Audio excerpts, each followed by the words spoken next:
Hello everyone, welcome back to Probably a Disney and welcome to, well, Wilderness Lodge, as that is our starting point for today's info-packed roundup of Magic Kingdom updates. Overall, this video is going to be a grand circle tour of Walt Disney World Signature Park where we're going to spotlight everything that is new, under construction, and that has been announced for Magic Kingdom. I'm talking what the Rivers of America looks like and what part of the drained river Disney appears to be working on first, to a visit inside the newly opened Pirates of the Caribbean Lounge Beak and Barrel, to what's gone missing in Adventureland, the backwards railroad, surprise live entertainment and atmosphere, and so much more. Magic Kingdom clearly has Imagineering's attention right now.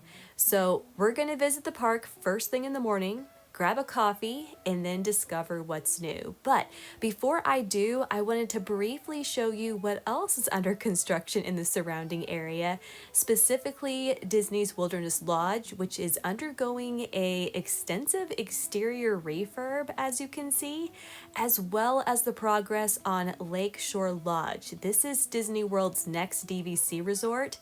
It is kind of tough to see through the fog in the morning sunlight, but there has been quite a bit of progress on those A-frame cabins along the shore.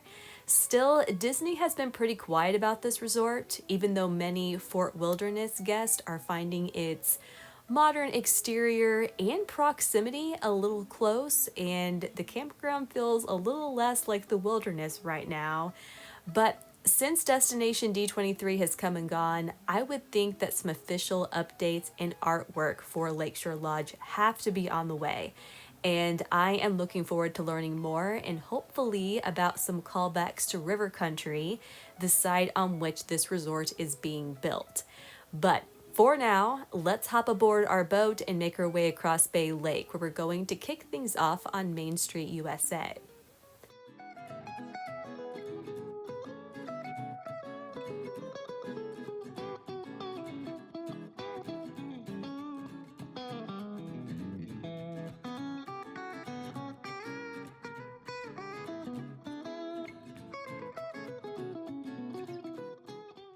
As you can see, fall has descended on Main Street, USA. In fact, at the time I'm recording this, Magic Kingdom had just hosted the first Mickey's Not So Scary Halloween party of the season a few days prior.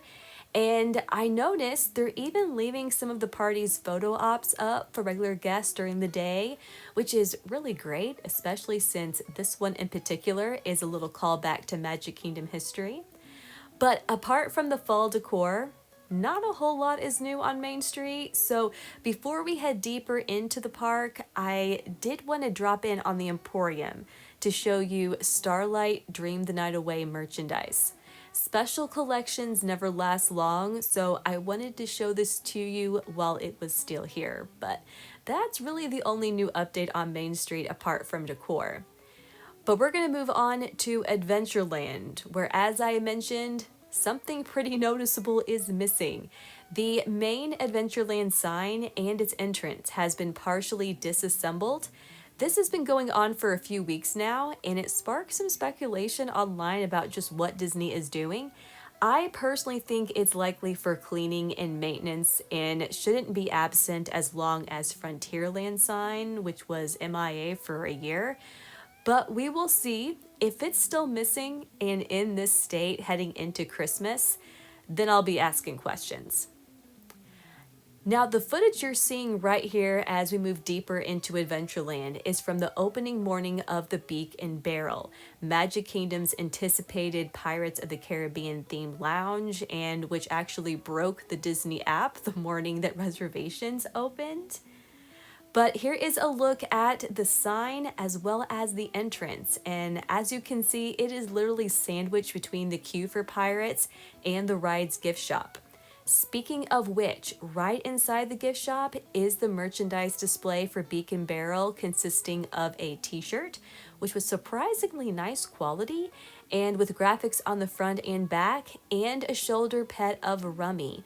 This is the peg leg parrot who lives in the lounge and keeps an eye on operations. Now, I actually visited Beacon Barrel on its opening weekend. So let's jump forward a few hours and I'll take you along with me for the experience. Like other popular lounges around Walt Disney World, you may not get a table, but rather a spot at the bar or a standing only area. And that is what happened during my first experience to the Beacon Barrel. But I had no complaints because I was facing the main bar that looks like the stern of a ship, and it had the best views of Rummy, which again is the Beacon Barrel's resident parrot. And he really does come out every 7 minutes for a little dialogue or for something magical to happen, which you'll see more of that here in a second. Now, I should tell you, I am a teetotaler. I do not drink, so I opted to try the 2 non-alcoholic items on the menu. Just a heads up, they don't appear to be serving any teas or soft drinks, so what you see on the menu, those are your only options, at least for now.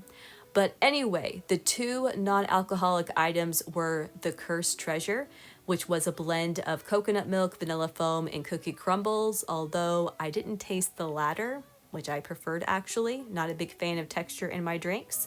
The other, though, was Treasure Trove.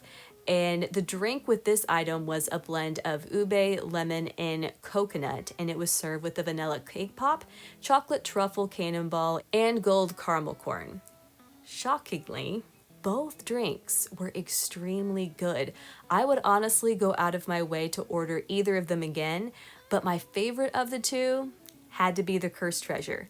If you love coconut, this is for you. Also, both were served in freezing cold mule-style glasses, which was especially nice since it was a 90-degree day. As for the cake pop, it was surprisingly substantial and not overly sweet, way better than like a Starbucks cake pop. The other 2 items, however, are exactly what you would expect. Now, I confess I was skeptical of this project from the beginning because I'm kind of over the lounge trend at Walt Disney World. I thought making it a restaurant would have been a bit more forward-thinking and family-friendly. And while I still wish it was a restaurant, I have to tell you, and I don't say this lightly, Beacon Barrel lives up to the hype. It is Disney Imagineering at its best. There is so much storytelling going on. There's animatronics, there are special effects, performances. It's fully immersive and high quality, perfectly executed. I have no notes. So if you can, and even if you're not a drinker like me, you need to see this place for yourself. The hatches! The mainsail!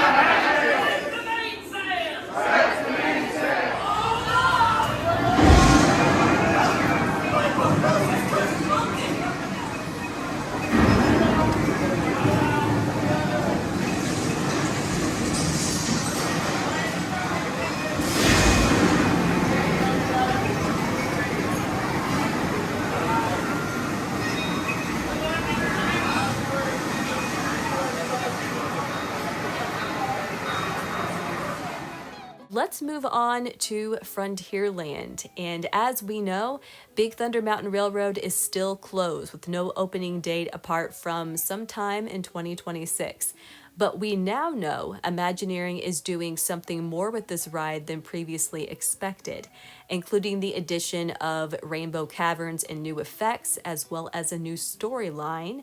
And apparently, the expected projection dynamite explosion, like the one that Disneyland has, is not among the new additions for Walt Disney World's Big Thunder. Disney has teased more info and details are to come, so we'll have to stay tuned. But as you can see, work is still ongoing.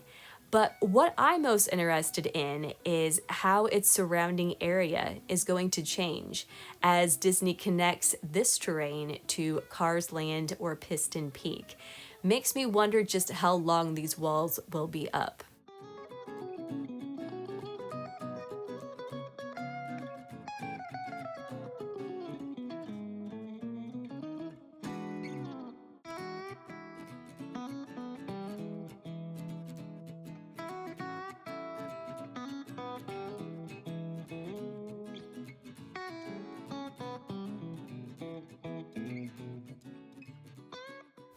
Now, this next update is a tough one because the Rivers of America is clearly gone.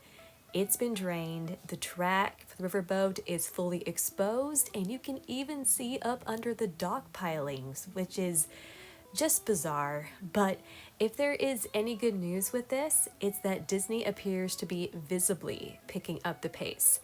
And I say if this has to happen, best to let it happen quickly. Signs that progress is underway is that this scaffolding here appeared in the hours before I was filming, and there is also now scaffolding around the Haunted Mansion queue. And I tend to wonder if that is an indication that Disney will be working on this section of the river first, due to the grading that's expected and to create that path to Villains Land. But no matter what, this is going to be a fascinating project to track. And for now, we best get used to the mud and dirt because this is just the start.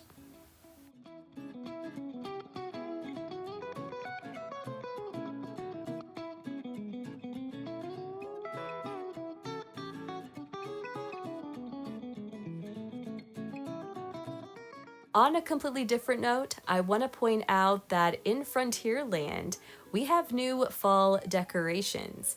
This year, Magic Kingdom is stepping up their holiday decorating game with decor that goes beyond Main Street and into Frontierland, Liberty Square, Fantasyland, and Storybook Circus. And I want to point this out because while other parks around the world have done this, it's a bit more rare for Disney World, and this is just a little extra touch, some extra effort to add to the atmosphere and ambiance. It's the park going the extra mile, and I always want to acknowledge that when it happens. Plus, almost every garland or wreath is slightly different and reflects their location. One of my favorites as we transition into Liberty Square is the garland above the Hall of Presidents, as it has that vintage stars and stripes interwoven. And in Fantasyland, I have to show you this, Disney has decorated the many adventures of Winnie the Pooh with a sunflower motif and bumblebees. And while it's tough to see, there are jewels tucked in the wreaths around Seven Dwarfs Mine Train.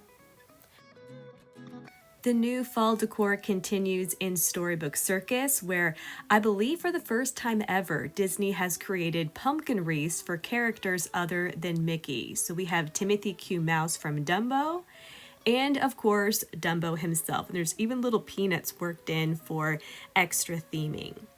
Also, I was here on a party day, but first thing in the morning, and even so, some entertainment that has been added for the Halloween party was out and available for day guests, which again, I think is an example of Disney doing a little bit extra, going that extra mile this year.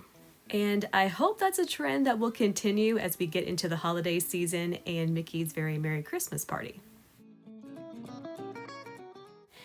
Now, there is definitely a lot more newsworthy happenings going on in Tomorrowland, beginning with the ongoing refurbishment of Buzz Lightyear's Space Ranger Spin. This attraction recently went down for an overhaul in August, with Disney promising new ride vehicles, complete with blasters that you can pick up to point and shoot, very much like Disneyland's, as well as new and improved effects, lighting, improved video screens, and the introduction of a brand new character. According to Disney, Buddy is a described support bot created by Walt Disney Imagineering and Pixar Animation Studios. He is there to ensure that departing space rangers are fully prepared for their missions. He will provide encouragement, he'll conduct final system checks, and he will offer guests a chance to practice and hone their blaster aim on interactive targets before starting the ride. Buzz Lightyear is expected to reopen sometime in 2026, but I have to say, it is strange seeing just how empty and quiet this corner of Tomorrowland is right now with Buzz being closed. Usually this is a chaotic bottleneck of activity in Tomorrowland, so seeing it like this was definitely a little surreal. Now, if you followed the D23 news or watched my last video, you know that two other Tomorrowland attractions will be getting some attention as well. Carousel of Progress will be gaining a Walt Disney animatronic, just like Disneyland's Walt Disney A Magical Life, in what's believed to be a new opening scene for the attraction. Other updates have been teased as well, but Disney hasn't shared exact details or a closing or reopening date for this attraction just yet.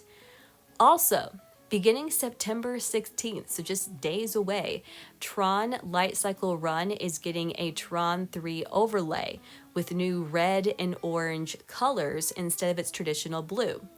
Also, the Daft Punk soundtrack is being swapped out for Tron Ares' music performed by Nine Inch Nails. So this thrill ride is going to look and feel different to celebrate the movie's October release.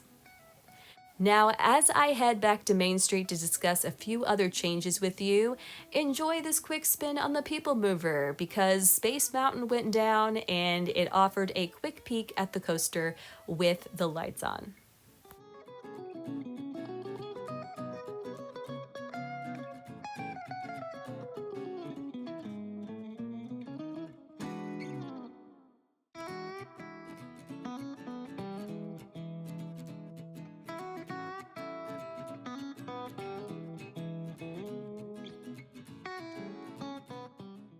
At this year's Destination D23, Disney also announced that Cinderella Castle is getting a makeover. After years of the pink sunburned castle, Disney is going back to its original blue and cream color palette with gold accents. However, Disney did not share when this paint job would begin or when it will be completed. My prediction, if Disney is eager to do this sooner rather than later, would be January of 2026, as the holidays will be over and there will be some downtime before spring break. This would also allow Disney to present the castle and its new look ahead of Memorial Day and the summer season. Also, with Disney planning to open quite a few new things in the coming months and years, this would be the time to unveil the castle. Now, our last update or new change to Magic Kingdom that I'm checking out today with you requires us to head back to Storybook Circus because I need to check out the backwards train. In case you're not aware, due to construction in Frontierland to make way for Piston Peak and Villains Land, the Walt Disney World Railroad is operating in shuttle mode, as they call it, meaning the train only goes backward from Main Street to Storybook Circus, and then forwards from Storybook Circus to Main Street. Disney has even changed the direction of some of the seats on the train for those guests who would rather not be facing the opposite direction that the train is moving. The train also got a new spiel with Stitch, voiced by Stitch creator and voice actor Chris Sanders, joining the train's conductor. And I believe I've mentioned this before, but it is surprisingly cute and charming, not at all obnoxious as you might expect, and it's fun for kids to hear the illusion of Stitch running on the top of the cars to go blow the train whistle, especially since this is a much shorter experience than usual. The question, however, with the train is just how long it's going to be this way. Since we don't have a confirmed opening date for Villains Land, it's tough to say, so for now, this is how guests are going to be experiencing the Walt Disney Railroad, and it may be this way for years, and it's also why you may see the train going backwards when you enter the park. However, I'm glad they have kept it open, even in shuttle mode, and actually added a new spiel and did some things with it, because I'd rather it be operating like this than to have it closed down for the coming years. So there you have it. That is my grand circle tour of the Magic Kingdom amidst all the new construction, new additions to the park, and an overview of what is to come. I so appreciate you all joining me today for this update. I hope you enjoyed it, and if you did, would you please hit that like button and consider subscribing to the channel? I'd love to have you along moving forward and as the ongoing stream of Disney Park news continues. But regardless, thank you again for coming along, and I truly hope you have a magical day.